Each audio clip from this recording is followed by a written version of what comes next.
All right, so now we are going to switch gears a little bit, and it's my pleasure to introduce an amazing panel of speakers from out in the field. We've got some folks directly from school districts, quite a few of our CISA partners and other career readiness partners in Wisconsin that are going to share some of their stories from the field about what they had to do differently this past year because of COVID and what they found has been really helpful. Or what they think is going to stick around.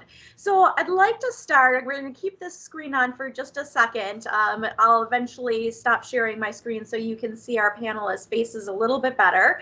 But we'd like to start with just a quick round of introductions. If you can just introduce yourself, panelists, with your name, your title, and where you work. And Katie, we will start with you. All right, hi everyone. I am Katie Firehelm. I'm an educational consultant in college and career readiness at CISA 11. We serve 39 districts in Western Wisconsin, and I specifically work in academic and career planning, youth apprenticeship, and I collaborate with my colleague Danny Rather on Perkins and regional career pathways as well. And I'm Jessie Sloan from CISA 4, which is Western Wisconsin, the La Crosse area. And I am a director of student services as well as academic career planning. And some of you may know that I also partner with my work partner, Amanda Langer. And we do a variety of different events and projects with our local school districts around academic career planning. I'm Lynn April. I'm the Director of Education for Economic Development at CISA 8 and also the ACP and YA Coordinator at CISA 9. Hi everyone, I'm Tina Cook. I'm from the Wauwatosa School District, and I also wear many hats under that ACP umbrella. So I work with work-based learning, youth apprenticeship, and I also lead the launch program in Wauwatosa in collaboration with Elmbrook. So thanks for being here. Hello, good afternoon, everyone. My name is Cheryl Crosby, and I am the Academic and Career Planning Coordinator for the Milwaukee Public School District.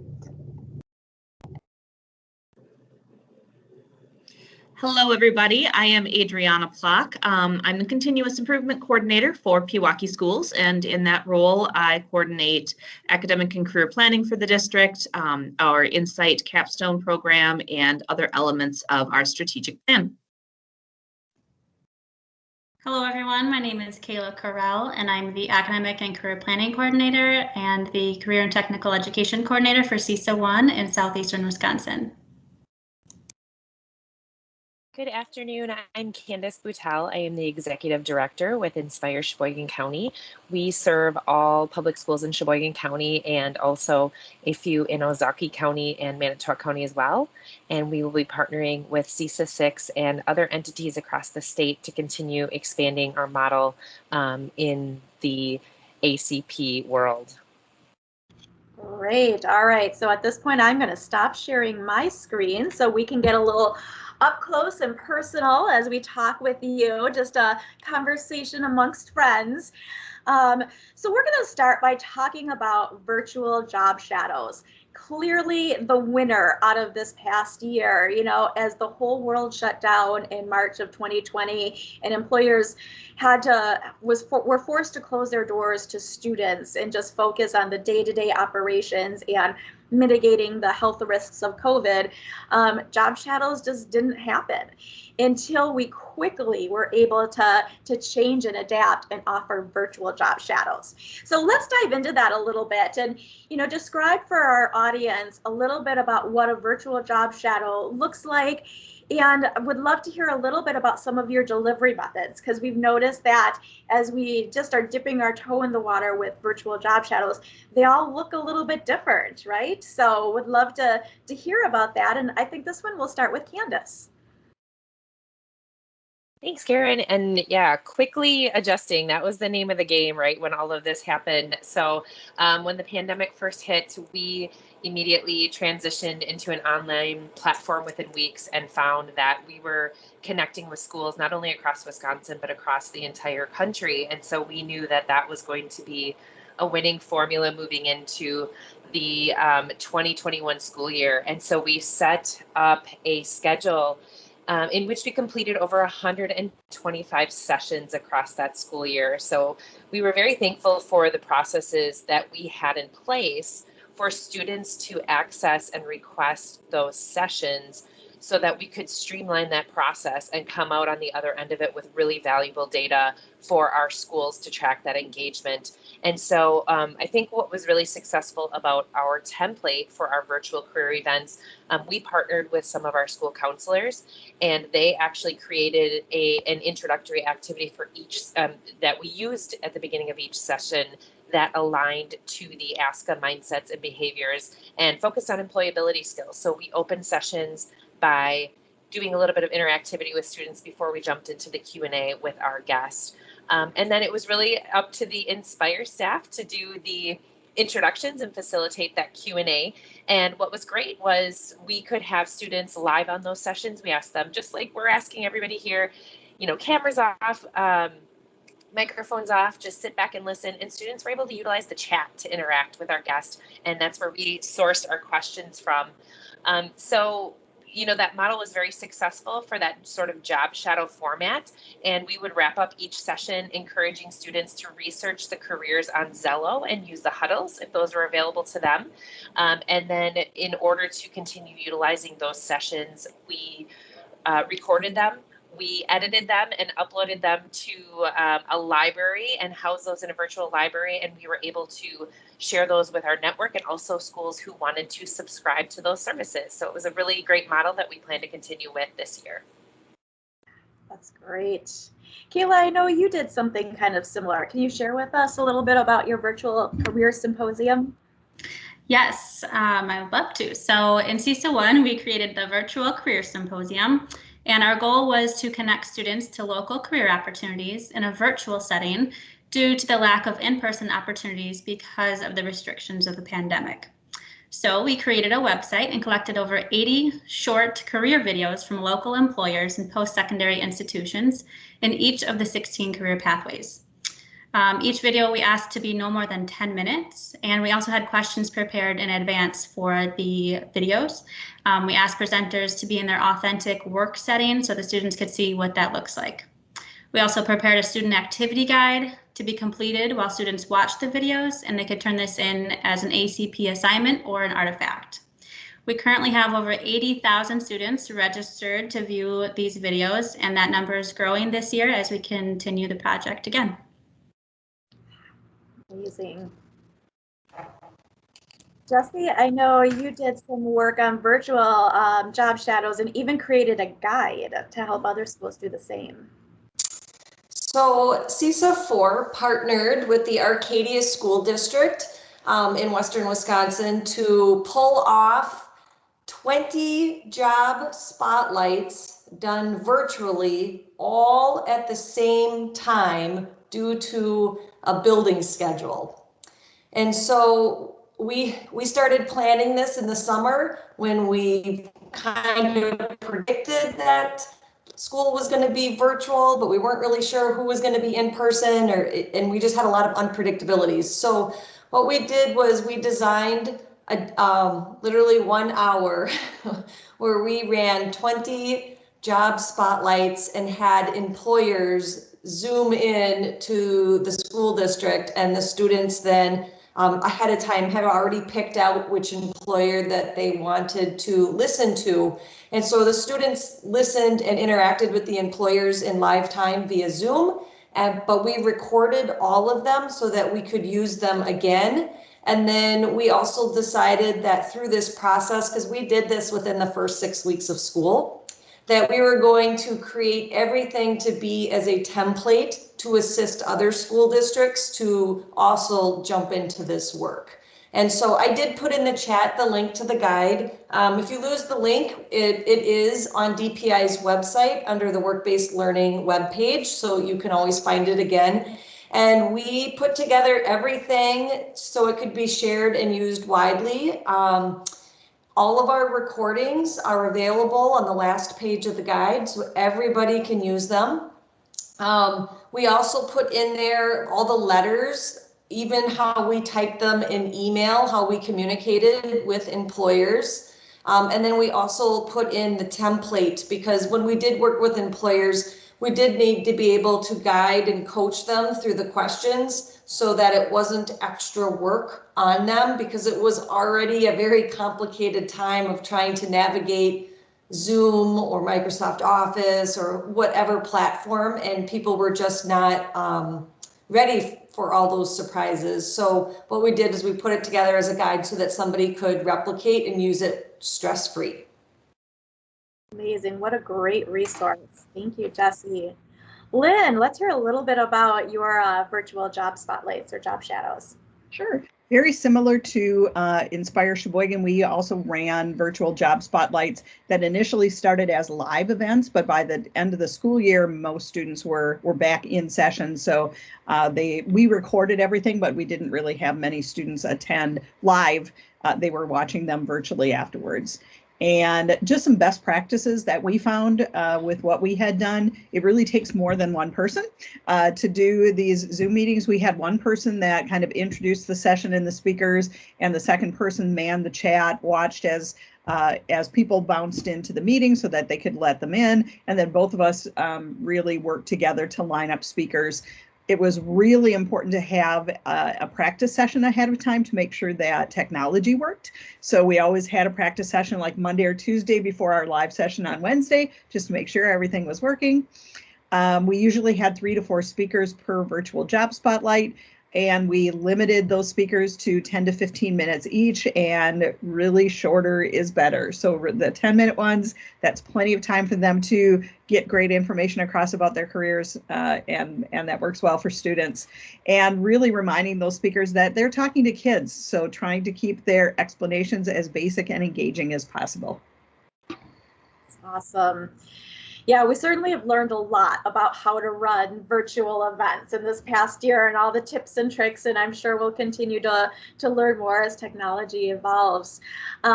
Before we go on to the next question, just to let everyone in our audience know, because you're probably wondering, oh my gosh, how can I get my hands on some of these virtual job shadows, especially the ones that were recorded? And we're going to be working on a landing page on our DPI website that will give you access to all the different virtual job shadows that you just heard about. So there'll be links to the sites that you just heard about, as well as others. You know, there are many other examples of virtual job shadows that popped up. CISA 10, for example, did some really cool virtual job shadows using their alum from school districts to really go back and talk about what they're doing in their careers now. So, but right now I want to dig in a little deeper. So now let's talk about how you engaged employers, educators, students, even their families to participate in these virtual job shadows. And this time we're going to start with Tina.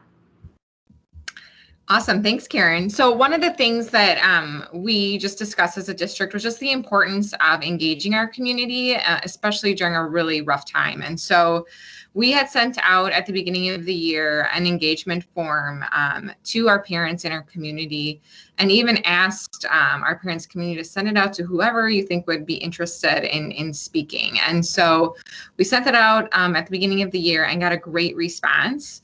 And then I met with those interested folks separately via Zoom to set up what they wanted that to look like. So ours were a little bit longer. They were about 20 minutes, 25 minutes, but again, just perfect for our middle schools and high schools to get a little bit of a dose of who they are, where they work, and then a chance for them to ask questions. And we did ask teachers as well ahead of time to have students research their position as well as their organization, just so that they're better prepared for those questions. So I know the feedback from our speakers was really positive, and they felt like it was of value to both them and the students and our teachers as well. So it was great to see that. And then just something else I wanted to point out as well is we adopted Canvas last year, as well as our learning management system. And one thing we did just intentionally was to add that ACP component to the homepage of Canvas for every teacher, not just our counselors. So we made sure that Zello button or Zello link was forward facing for students. And we found students just researching careers on their own as we kind of looked at our reports and Zello. So just something that was super easy, low hanging fruit, and that really made a difference. Jessie, I know you had some experience engaging different partners and students. Love to have you tell us a little bit about that. Sure. So in Western Wisconsin and Arcadia and the surrounding districts, we have a very high population of native Spanish speakers. Arcadia is almost 50% native Spanish speakers. And so to meet the needs of our students, we wanted to work with employers or employees to do these virtual job spotlights that spoke Spanish on the job, so that students had a real sense of how their role as a student was going to impact their ability to be employed post high school, and that their Spanish skills are very, very valued in our workforce. So we did search out and look for Spanish speaking employers, employees to do presentations so that our students who are native Spanish speakers could have that employer influence and be able to participate fully in our event. That is amazing, and what a great way to present virtual job shadows with an equity lens, right? And, you know, we often talk about, you know, bringing in employers that look and sound like our students so that they can see themselves in these careers. That's really going even a step beyond and having them speak that native language of our students. What a great practice. I would like to see that happen more and more across Wisconsin. So thank you for sharing that. So Candace, I'm curious, you know, since you already had such a wealth of experience working with employers pre-pandemic, tell us a little bit about how that shifted or changed as you started to work with them, engage them virtually this past year.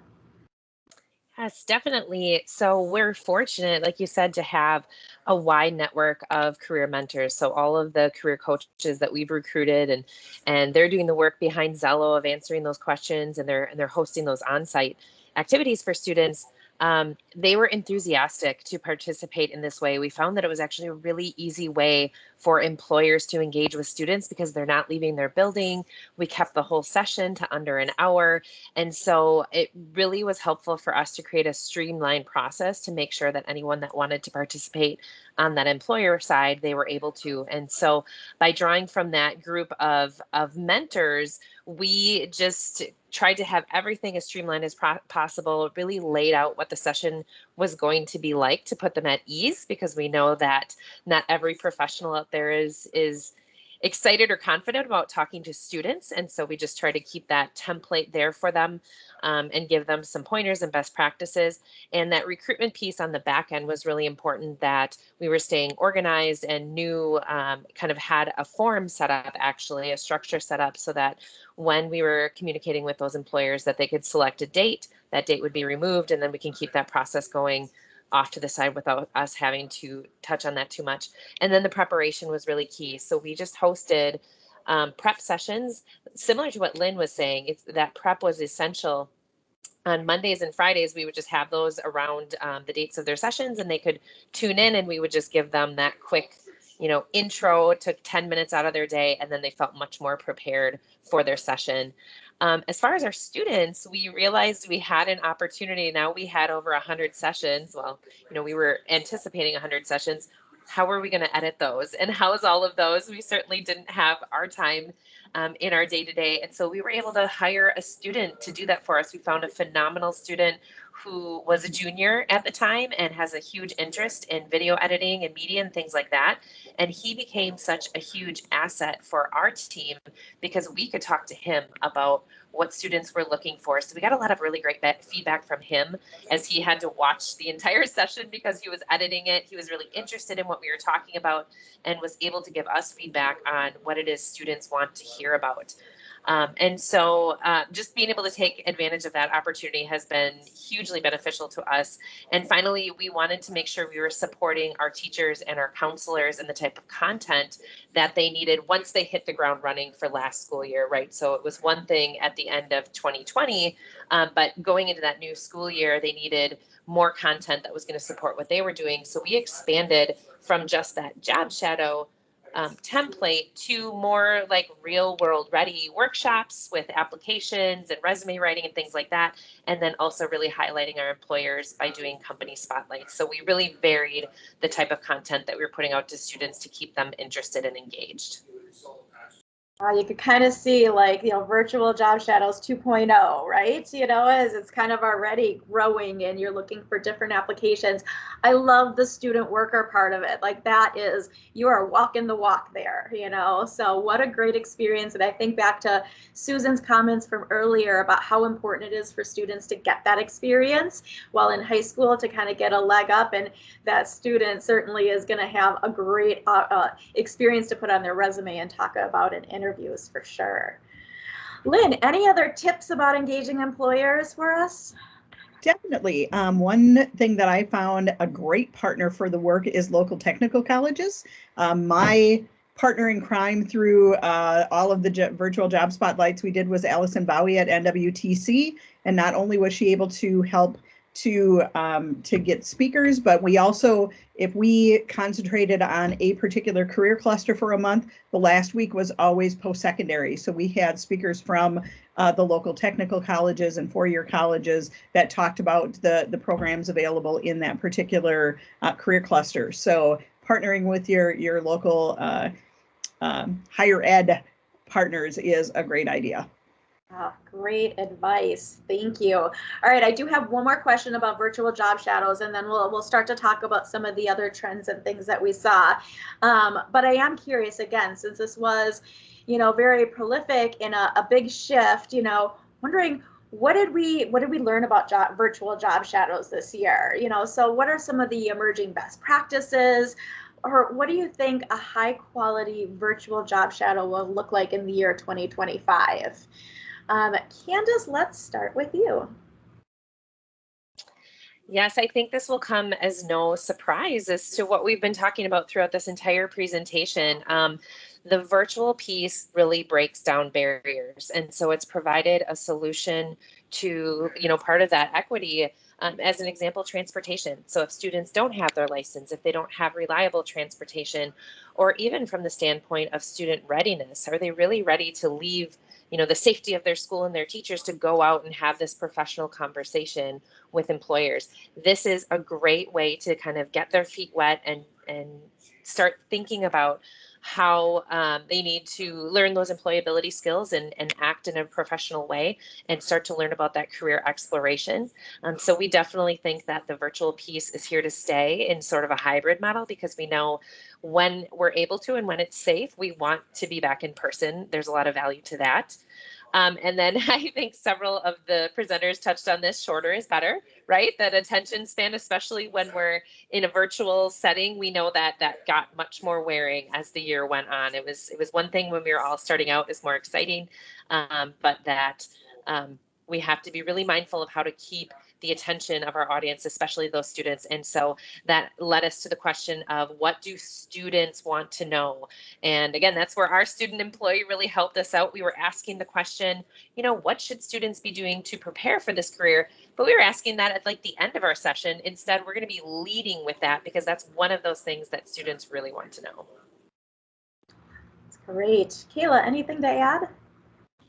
Yeah, we learned a lot in our first year of the Virtual Career Symposium. We learned that this work is big. Our Virtual Career Symposium took a lot of time and manpower. We took a team approach similar to Lynn and CISA 8. We had 4 team members, each working on a separate release date, and each release date included 4 career pathways. We learned that December is not a good time to ask employers to make videos due to year-end business and holidays. We learned it's essential to decide on your tech platform up front. Know what the requirements are and what you need for your video footage. Organization is key. We developed a one-page Google Doc for our project plan and our ask for employers. With reaching out to over 80 employers, we had common language and expectations already set up and ready to go. And just a reminder, if anyone out there is considering doing a virtual job shadow of your own, Videos do definitely need to be vetted to make sure that they're school appropriate and they contain all the right elements that you have outlined for your project plan. We vetted all of our videos. We had at least 2 of our team members vet each video that we included in our project, and there were a few videos that just missed the mark. Another reminder is that you want to keep students as your main focus. Like anything else we do in education, what do the students need? Not what the companies have or what they want to do. That should guide your goals and your structure for your program. What would a student think about this video? What would a student really benefit from this? And what careers does it expose them to? So looking forward to 2025, is the virtual career symposium here to stay? Absolutely. Definitely here to stay. It's easy access for students and educators, no transportation requirement, which, as Robin and Candace mentioned earlier, this improves access and equity for all students. Will it ever completely replace in-person job shadows? Absolutely not. There are certain things that students have to experience in person to understand and consider if this career is a good fit for them. However, virtual job shadows are a good catalyst to an in-person job shadow, so maybe virtual is best for 9 and 10th grade, where in-person would work for 11th and 12th. Love it. To kind of see the progression, right? You know, students might start out with a tool like Zello and really look at some different career profiles, learn about a career, you know, find some that they think they might be interested in. A virtual job shadow is a really easy next step, you know, to engage in several of those to kind of learn a little bit more and hear directly from someone who works in it and see if that's a good fit, and then narrow it down maybe and really go out and do an in-person job shadow at those careers they now think are going to be the best fit for them as they further, you know, explore more deeply that career. So I love how all of those are weaving together. And thank you, Kayla and Candace, for sharing some of your insights and lessons learned. So we're going to shift the conversation a little bit and swing back to work-based learning again. That again, of course, has been a theme throughout this whole afternoon. And as COVID hit, you know, many industries could not even provide any in-person work-based learning experiences for students, at least for a good period of time. So that forced us to get creative, right?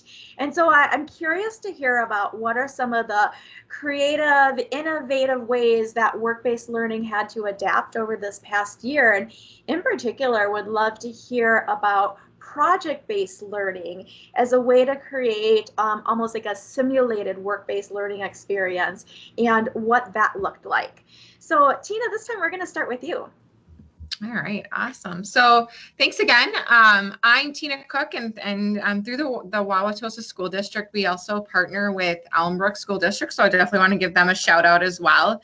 And we have a partnership through Launch, and it is an experiential project-based experience for students. So we really try to encourage students to learn through experience and learn what careers are like day to day, but also the skills that are needed in those careers. And so Karen's absolutely right, especially with a lot of our, we call them strands, but really those pathways and experiences that were more hands-on, like our construction and our manufacturing, even our hospitality, we had to get really creative. And so what we did was we were kind of in a hybrid mix, and it was all over the place last year. And so our teachers were really great about being flexible and looking at the skills. What skills are really important in manufacturing? What skills are really important in the trades? And in hospitality, for example, or media. And so really focusing on the skills was important. And so we had a good opportunity to reflect on that versus the end product, for example. And so some projects that I can just give you an example we worked with our hospitality students, or students who are interested in some aspect of that career or that industry. Worked with Omar Sheikh and his crew. He's the owner of Carnivore. Maybe you've heard of Surge Group. And he is opening up something called the 3rd Street Market Hall downtown. And they're planning to open up in September. And he was looking for ideas for students in terms of what that could look like, and what kids are looking for in terms of entertainment and what's going to bring people to Milwaukee. So even though that wasn't necessarily students cooking or students, you know, more of the hands-on, it was about ideas and about working together and those skills that are so important to that industry, the communication. So we just had to think differently through that type of project. And so Omar and his team mentored our students.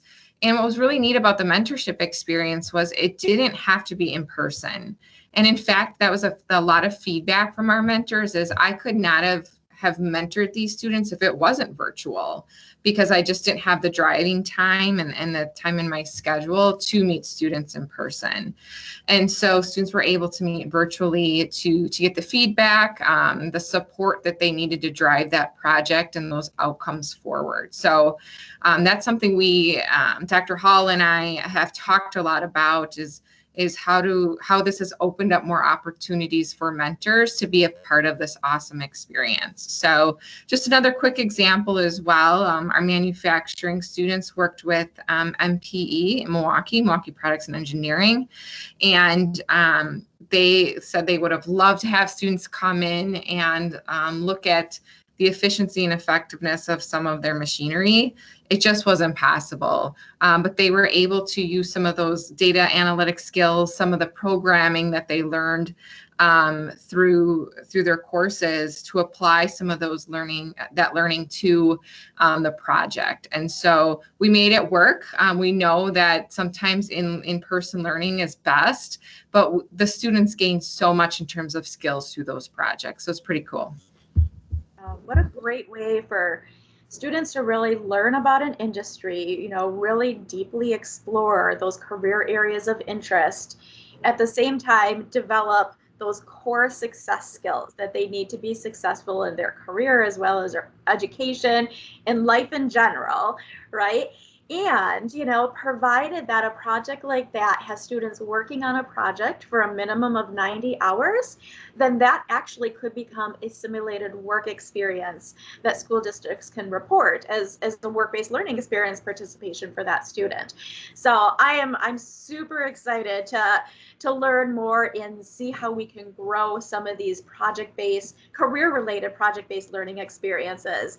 And Adriana is going to tell us a little bit more about what Pewaukee is doing in this area. So similar to TOSA and Elmbrook's launch program, we have a capstone program called Insight that is beginning its 7th year. And we have different strands within this program as well. And each of these different strands has a lot of project or work-based experiences with that. And that wasn't new during the pandemic, but what that looked like took a bit of a different turn during the pandemic. And we really were able to collaborate with our business partners and really have more of an opportunity to help them meet their needs, I think, than we were pre-pandemic. An example would be the labor market shortage and some of the pipeline problems that a lot of our local employers are struggling with right now.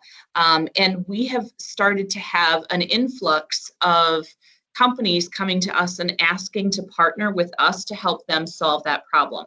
So an example would be we partnered with Johnson Controls, and they were really looking at having our students go through their interview process and their hiring process and analyze it and compare it to that of other organizations and provide recommendations then for how they could make adjustments on their end to make their process more streamlined and more appealing to a variety of different positions that they had open. So that's an example where we're really collaborating with our community in different ways. And it's to the point now where we used to have to kind of go out and try to find different companies to work with, and we are now having them reach out to us because it's like, you know, we need help. We've got shortages. How do we get kids experience? And like Susan mentioned earlier, this is a great opportunity for us to get kids experiences before they're trying to get those first jobs. because they already have things that they're able to put on their resume, things that they're able to speak to in an interview. The other big piece that we had was the mentoring piece. And as Tina said, having it open up virtually was a huge win for us. And it's accelerated some of our district goals. We have found through the Insight program, all of our students are matched one-on-one with a mentor that's in the career of interest that they intend at this time to pursue after high school. And it's an opportunity. They work one-on-one with that mentor for an entire school year. And ultimately, the goal is for them to come away saying either, yes, this is a career that's a great fit for me, and I've started to build a professional network within that field already as a high schooler, or equally valuable, nope, this isn't what I thought it was, and I need to pivot before I spend a lot of time and money on a pathway that's not a good fit. So our goal, because we've seen the power of this mentorship piece, our goal has been to match all of our graduates with a mentor. By the time we have a Pewaukee High School student graduating, our goal in a couple of years is that every single one of them will have had a mentorship experience. The pandemic has accelerated our ability to do that because we are tapping into people all over the US now. And we went from 2 years ago, we had 8% of our graduating class having had a mentorship experience. And with the class of 2022, we are going to be upwards, we're going to be over 40% of our seniors will be graduating having this experience. We've been able to accelerate that timeline. So it's really opened up some new doors for us. Adriana, you know, I've said this to you before, like that mentorship model in career readiness is just, it's a personal dream of mine that every student in Wisconsin has access to a career mentor like that. So I'm thrilled to hear about how you've been able to accelerate your goals in the district for mentoring. And, you know, the other thing I want to just mention is, you know, that your example, as well as Tina's example of project-based learning, show students that they have something really important to contribute, that their voice is important and they have something to give, you know. So not only are they getting all this great experience, but they are giving some fantastic, you know, input to employers that's needed. So I think that's fantastic. Katie, wondering, you know, what other innovations are you seeing around work-based learning, or how is COVID, you know, how else has COVID really impacted work-based learning? Yeah, so as I shared earlier, I work in youth apprenticeship, and so that's the lens that I tend to look at work-based learning experiences through, of course, as they relate to all other, you know, college and career readiness programming. But in CISA 11, we found that 3 major themes related to work-based learning emerged throughout the last year. So first, we uncovered more of what we would consider hot jobs. So some students obviously lost their employment due to COVID and the related events to COVID, but there were other areas that just turned out to be really strong, and there was a really high demand. Students were working a lot more hours, or you know, asked to cover other people's shifts, and so we really were surprised that emerged. Specifically, that was our students in healthcare. So they were obviously in high demand across the board, but there were some other areas that emerged to be kind of those hot jobs as well. Secondly, the lack of job availability in some areas forced students to explore something different, kind of search for a new niche, reach outside their comfort zone, and go looking in another area. So maybe that was a student who'd worked in a restaurant that was currently closed, and they had to transition to a role perhaps in agriculture or healthcare because of those circumstances. And then finally, we increased the use of our technology that we communicated with employers because we had to. That forced us, however, to expand the ways that we communicated with employers, with students, and with families. And so some really good strategies emerged from that, and those are some things that we'll stick with in the future. That's great. Thank you for sharing that with us. Yeah, so we talked about how we think our virtual job shadows will change and what that'll look like by 2025. Let's do the same thing with work-based learning. So how do you think work-based learning will change or look different by 2025 because of what we've learned throughout this past year? And Tina, we're going to start with you on this one. Awesome. Yeah, I think you know, someone had talked a lot about equity and access for students, and it's something that's on my mind probably daily. We talked about it previously, and Someone had mentioned about virtual job shadows, and I think the opportunities for that are just incredible. I would love the idea of even our sixth graders through sophomores to be able to access virtual job shadows virtually, but also then maybe that junior senior year, those students are going out and having those in-person conversations and professional, digging into those professional skills in person.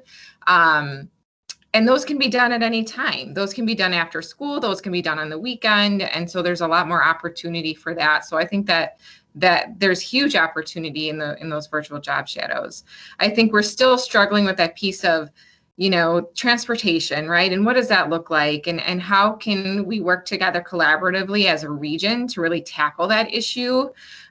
We still have students who really want those opportunities, but it takes place within those constraints of our traditional school day. And so, is it working with the city of Milwaukee on that? Is it working with our partners and really trying to think innovatively and collaboratively how we can begin to solve that? Because I will retire one day, but when that problem is solved, I will retire. So we're constantly working on that and making sure that it's a low cost, because we know that districts can't afford to purchase 5 vans, right? So how do we tackle that together? So the equity piece, I think, definitely opens up opportunities, but still looking at how do we better solve those issues. Great, thank you. Adriana, any thoughts on how you think work-based learning is going to be changing or evolving by the time we get to 2025? I think one of the things that was a big takeaway for us with the pandemic is that some of the asks that we've maybe had from employers previously has changed.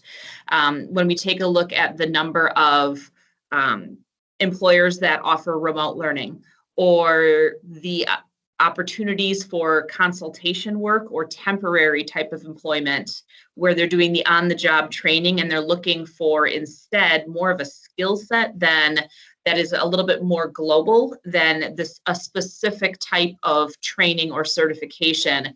If we're going to prepare the kids for that type of a work environment, we need to look at what we provide in terms of experiences differently. And I think it becomes more about the bigger picture and about how we are purposefully teaching and supporting students in self-care and in resiliency and in making connections with people and seeking opportunities that are beyond the brick and mortar of our buildings, to make sure that we're really getting them ready as whole individuals for the work that's coming and the work that's evolving and changing.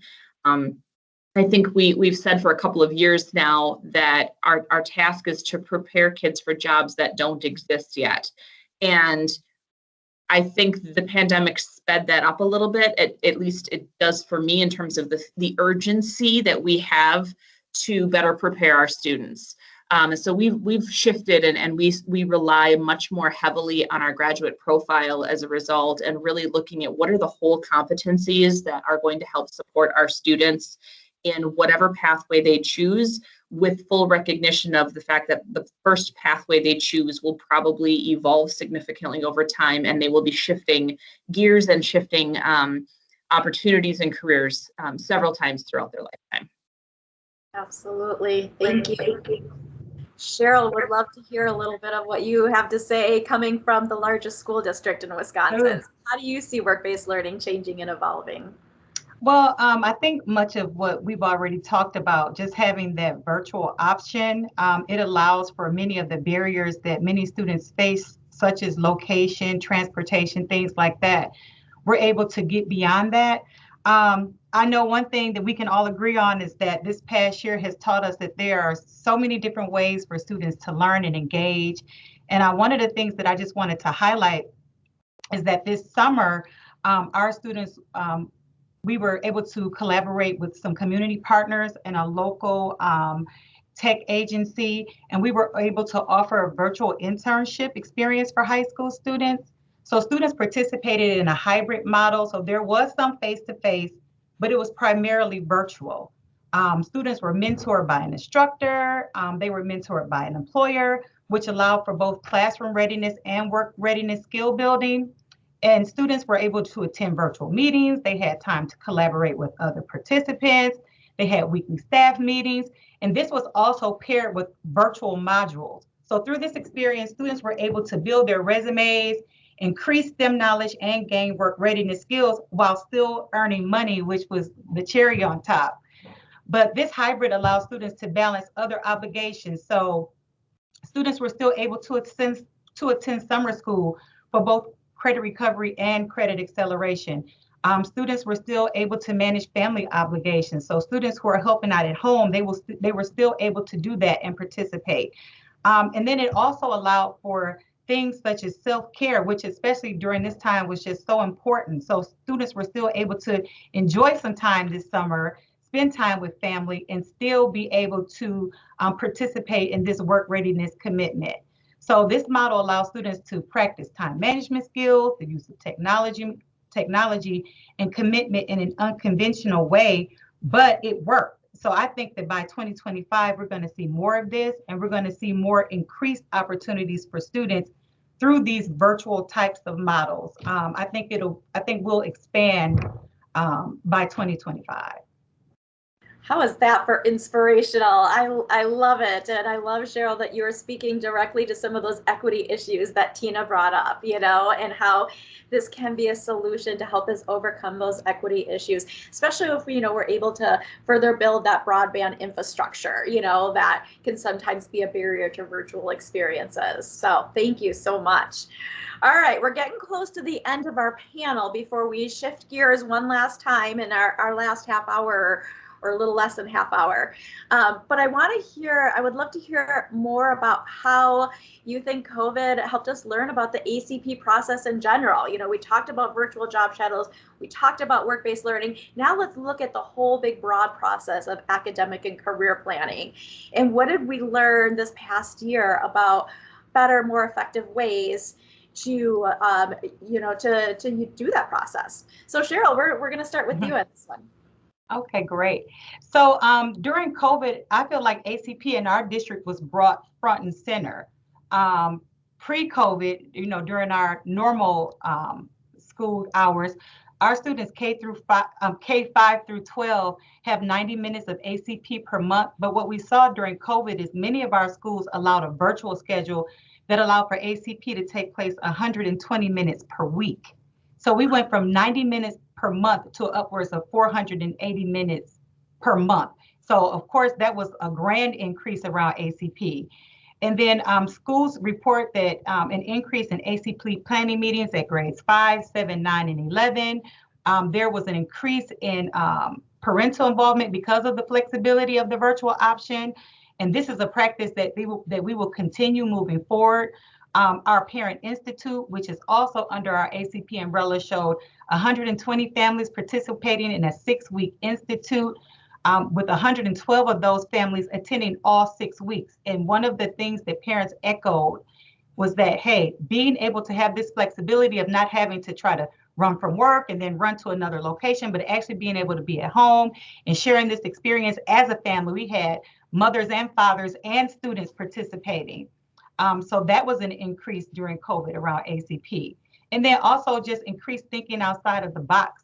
Students connected with college and universities through virtual sessions.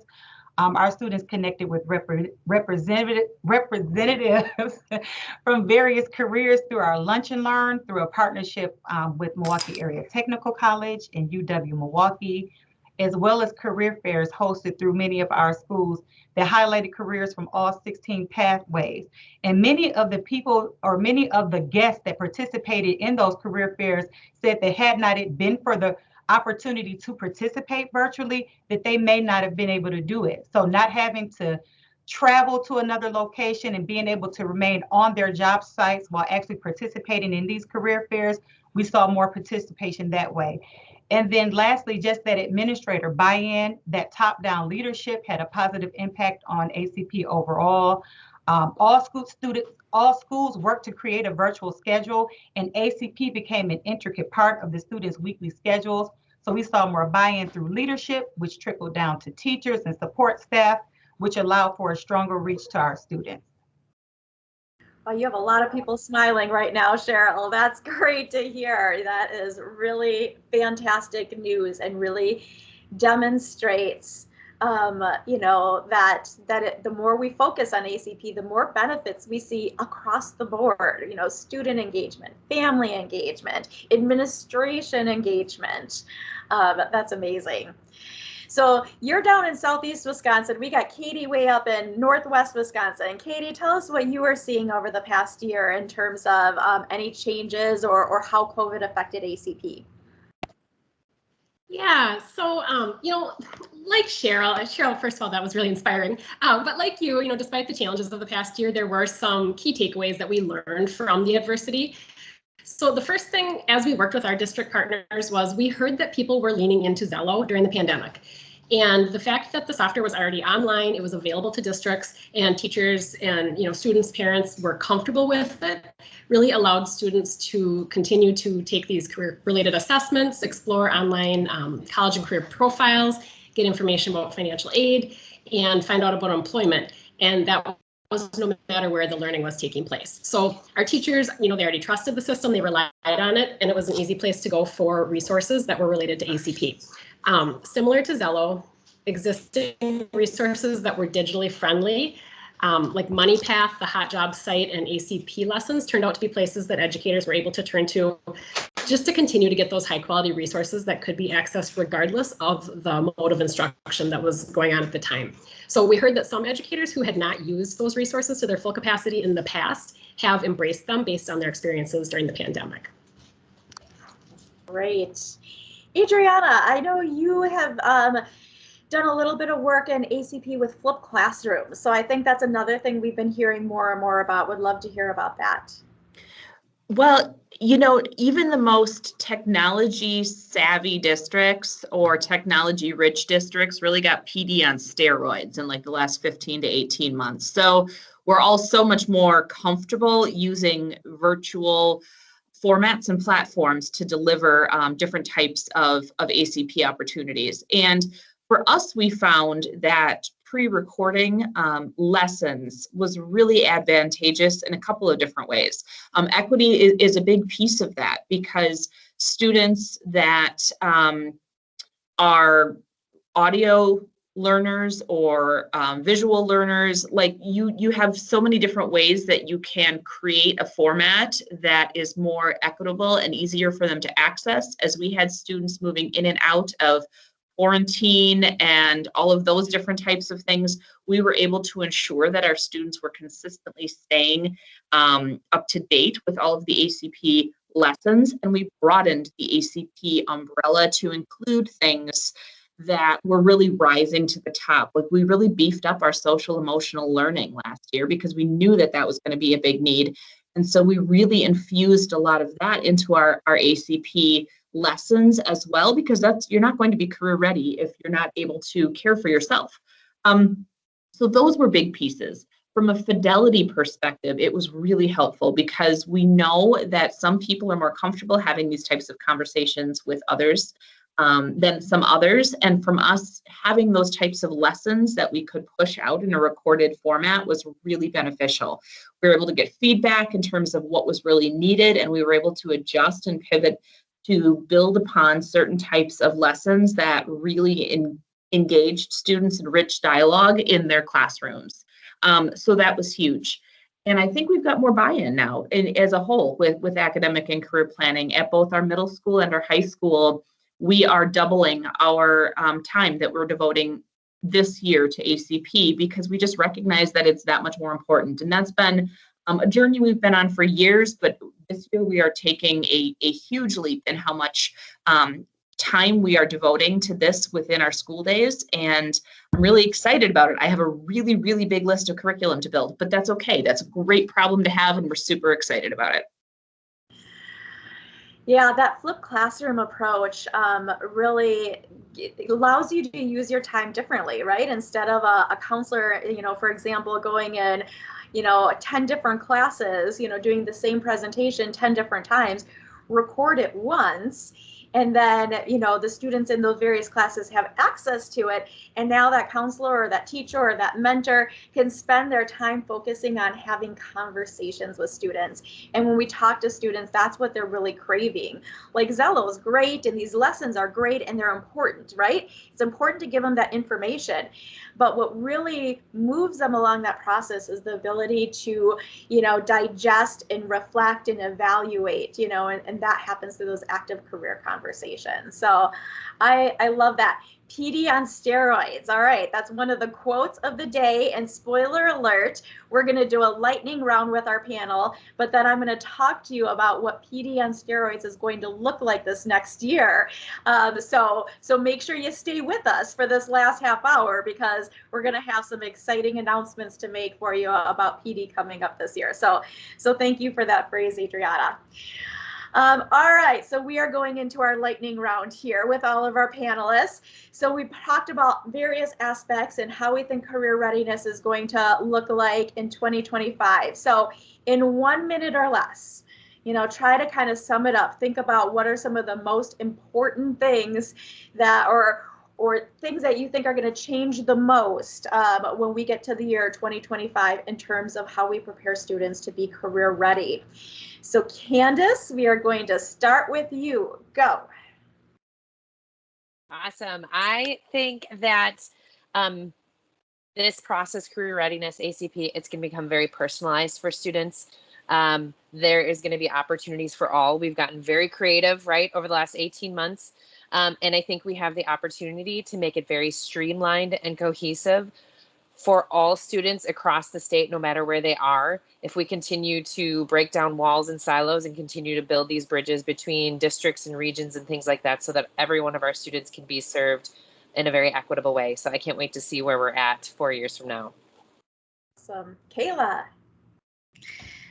3 words that I would use to hopefully reflect career readiness in Wisconsin in 2025 would be connected, sensical, and high impact. And I think for everyone on this call today, it's our task to make sure that that happens. Love it. Jessie. And I'm going to add that real world experience is going to be really important for our teachers in the classroom, and then allowing our students to have those real world experiences as part of their learning, which could lean more on individualized education plans for all. Not IEPs, but individual education. Personal, there you go. Lynn, you're next.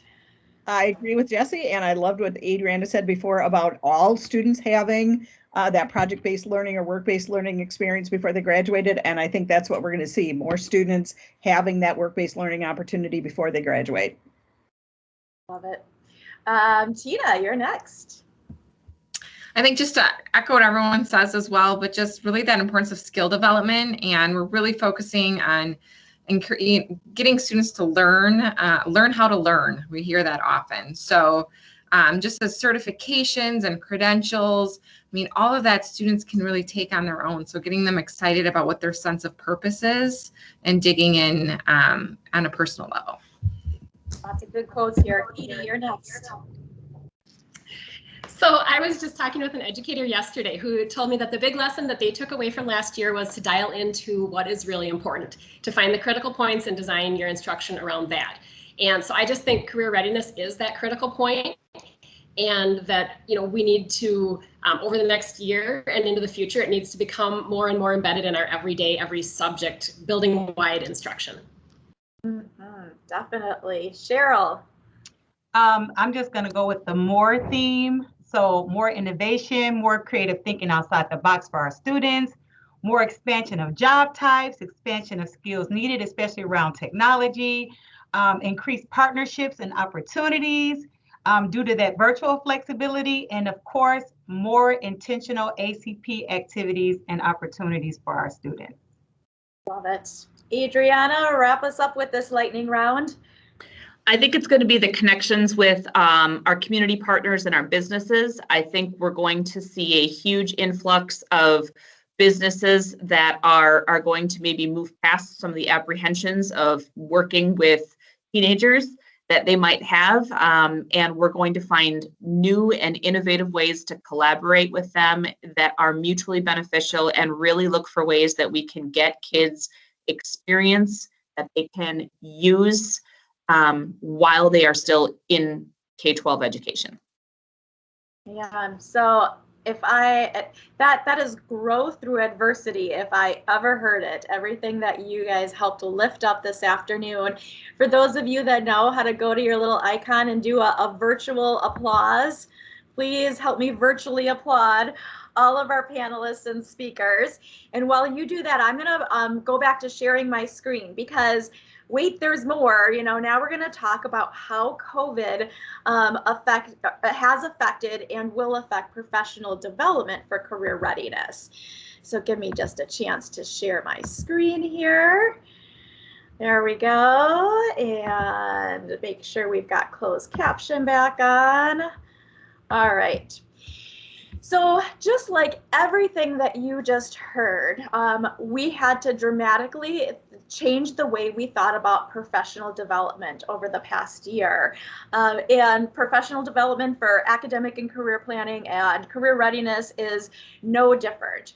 So with that exodus of in-person workshops that migrated to a plethora of virtual webinars that were often recorded, we have found ourselves with just a never-ending supply of professional development resources. So we're now shifting the focus from developing professional development content, although we'll still develop new content as we need it, but it's really more about how do we help districts really hone in and figure out what their goals are around career readiness, and then how do we help them connect with the professional development resources that their district needs to reach their goals. So you'll see some of those, that line of thinking and that shift as we talk about what we're going to be offering this year in professional development. But we also recognize that, we still need, want, crave that chance to connect with each other, to discuss, explore, do that planning together. So it's not just about the learning, but it's also about the processing. And so you'll see us starting to embed some more professional learning communities. So we're not going to go through all the different professional development events and series that we're offering. You see a little snapshot up on the screen right here. And there's a website that maybe, Carol, if you're able to, you can pop into the chat for me. But I do want to just kind of generally talk about, professional development that we'll have that will be available for, just focused on career readiness in general. We'll have some professional development that'll really focus on career pathways. We'll have some professional development and technical assistance that will really focus on our Perkins funding, as we always do, but that's going to include a really great series on equity and non-traditional occupations. And then the other thing that's, a little bit new is that we're, in addition to having professional development for people that are working in the districts, we're also going to have some professional development that's focused at what we call our career readiness intermediaries. Those people like our CESAs, our regional economic development organization partners, our career tech prep coordinators, our transition improvement grant coordinators, our youth apprenticeship consortium coordinators. All of those are intermediaries. And so we'll be offering some professional development targeted just at them so that they can be more engaged with each other and have a better understanding of the broad spectrum or landscape of career readiness support that's available in our state. So as they're working with school districts, they can better help school districts be aware of what's out there and how to make those connections. So a couple of things that I do want to really spotlight. First and foremost is our career readiness community of practice.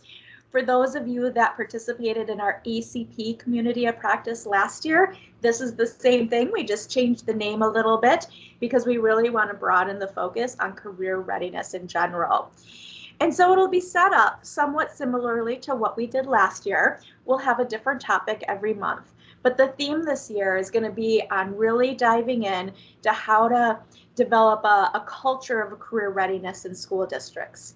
So every month, we're going to really focus in on one aspect of that, whether it's how you do that through the business partnerships that you develop, or how you engage students or families, or how you integrate career readiness into every classroom.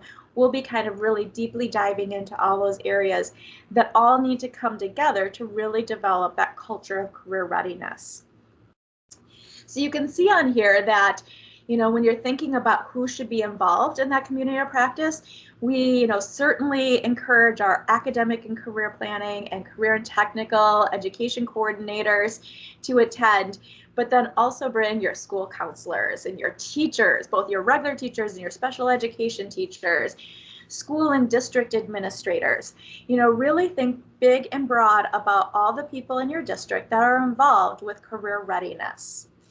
You're going to register through your CISAs, just like you did last year. So if you click on that link, and again, maybe Carol can throw it in the chat for us. We have most of the flyers up. Any flyers from the CISAs or the links from the CISAs that are not there now will be there in the next couple of days. So please check back. And this really is one of those situations where you want to choose your own adventure. You don't feel like you need to come every single month. Pick and choose the ones that you think are going to benefit your school district the most. We'd rather see you attend less meetings, but attend those meetings with more intentionality because you've identified this as an area that you really need to work on, and then spend the extra time on those other months that you're not attending, really digging in and working with the others in your school district to not only, learn, but really move that learning forward. So that's one of the things that we wanted to spotlight for you and that we're really excited about. And something that we found really worked well during COVID is instead of doing that in-person professional development in every region, to do that state level community of practice. So we think that that's something that's here to stay for sure. The other new thing that we're doing this year is a professional learning community for any new ACP coordinator, any new CTE coordinator, any new youth apprenticeship coordinator. We know it's hard to sometimes step into those roles and step into those shoes. And so we wanted to give those new coordinators a place and space, an informal place and space to come every month with a coffee or a glass of water in hand and just be able to gather with other new colleagues and talk, be able to ask the questions that you need to ask and get support from each other as you're just trying to wrap your head around that new role. And so that is definitely a feature that we hope that you'll share with others in your building, especially those that are new to that role either this year or even last year. If they were new, we would certainly invite them to attend. And then the last thing that I'm going to hit on that I'm really excited about, we've been working hard with our CISAs to be able to develop customized ACP plans for school districts. So your CISA ACP coordinators are going to be able to guide your school district through a process to really take a look at your ACP implementation from many different lenses. And we've got a tool for you to do that we'll be sharing in the next month. And that tool will help you really hone in and identify 1, 2, maybe even 3 goals that you really want to work on this year. And then your CISA ACP coordinator is going to be able to give you a custom professional development plan with the resources that will really help you focus on your particular goals that you've identified and help you develop a plan on how you can use those resources in your district with the right people that can really move this forward. So stay tuned. You're going to learn a lot more about that, especially if you attend our September 23rd Career Readiness Community of Practice. We're going to be walking you through that whole process. And then finally, just a couple of other things that are coming soon or coming this fall. We're going to be releasing our long-awaited Wisconsin Guide to Career-Based Learning Experiences. We have been working on a report that really shows the intersection between social emotional learning and employability skills. So that'll be coming out this fall. And then, as I mentioned before, we're going to be creating a web page on our DPI website to really house and link you to all those virtual job shadow opportunities that you heard about today, so that you can continue to access and use those with your students. So lots of good things going on, lots of reasons to be really excited about where we're going with career readiness and academic and career planning. The best way to keep in touch with us and to continue to learn about this is either through our listservs. So you see all the different, the 3 listservs that we typically post on. So feel free to join one or all 3 of those if you'd like, and you'll be getting regular updates. That's how we'll be sharing the recording of this webinar and the slide deck of this webinar, along with lots of other great information and resources for you. Or you can follow us on social media. In particular, my LinkedIn page, I often share out resources like this as well, so that we can connect with some of our community and employer partners as well. All right, so